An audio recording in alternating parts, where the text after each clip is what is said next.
நல்ல கணவன் மனைவியாகிய சகரியாவுக்கும் எலிசபெத்துக்கும் வயது ரொம்ப அதிகங்க. ஆனா எலிசபெத் மலடியா இருந்தாங்கன்னு வேதம் சொல்லுகிறது.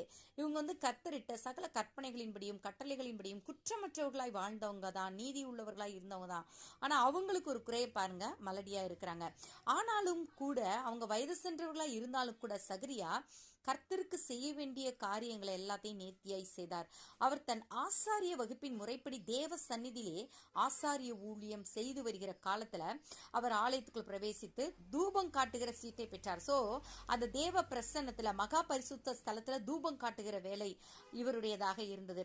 அதற்காக அந்த தூபத்துக்கு வேண்டிய அந்த கரண்டிகள், இன்னும் அந்த சாம்பிராணி, இன்னும் என்னென்ன எடுத்துட்டு போகணுமோ எல்லாவற்றையும் அந்த வயதான காலத்திலும் அவர் எடுத்துக்கொண்டு ஆலயத்துக்குள்ள அந்த மகா பரிசுத்த ஸ்தலத்துக்குள்ள சென்று தன்னுடைய காரியங்களை செய்யறாரு. பாருங்களேன், இன்னைக்கு கொஞ்சம் வயசாயிடுச்சுனால என்னால முடியலப்பா, நடக்க முடியல, சொல்ல முடியல, பேச முடியல, கர்த்தரை பத்தி எல்லாம் என்னால சொல்ல முடியாது, எத்தனையோ காரியங்களை பத்தி சொல்றோம், கர்த்தரை பத்தி சொல்றதுக்கு தயங்குறோம் இல்ல. ஆனா இவர் ரொம்ப வயது சென்றவர்களா தான் இருந்தாரு.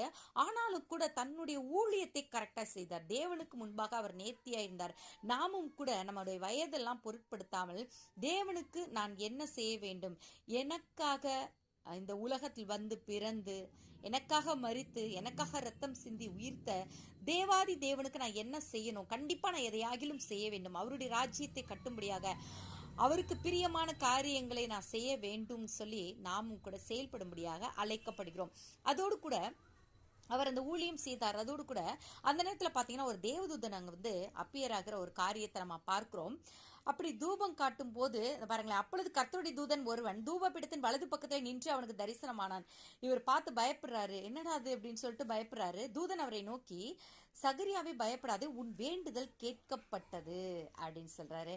உன் மனைவியாகிய எலிசபெத்து உனக்கு ஒரு குமாரனை பெறுவாள், அவனுக்கு யோவான் என்று பெயரிடுவாயாகன்னு சொல்றாரு. அப்போ எத்தனை வயதானாலும் என்ன ஆனாலும் சரி, நம்முடைய சரீரமே அதற்குரிய பலனை இழந்து போனாலும் சரி, குழந்தையை உண்டு பண்ண, ஆசீர்வாதங்களை தடைப்பட்டு போன எல்லா நன்மைகளையும் தர கர்த்தர் போதுமானவரா இருக்கிறாருங்க. அதோடு கூட நம்முடைய வேண்டுதல்கள் ஒருபோதும் வீணாகவே போகாது. நம்முடைய வேண்டுதல்களுக்கெல்லாம் பதிலளிக்கிற கர்த்தர் அவர்.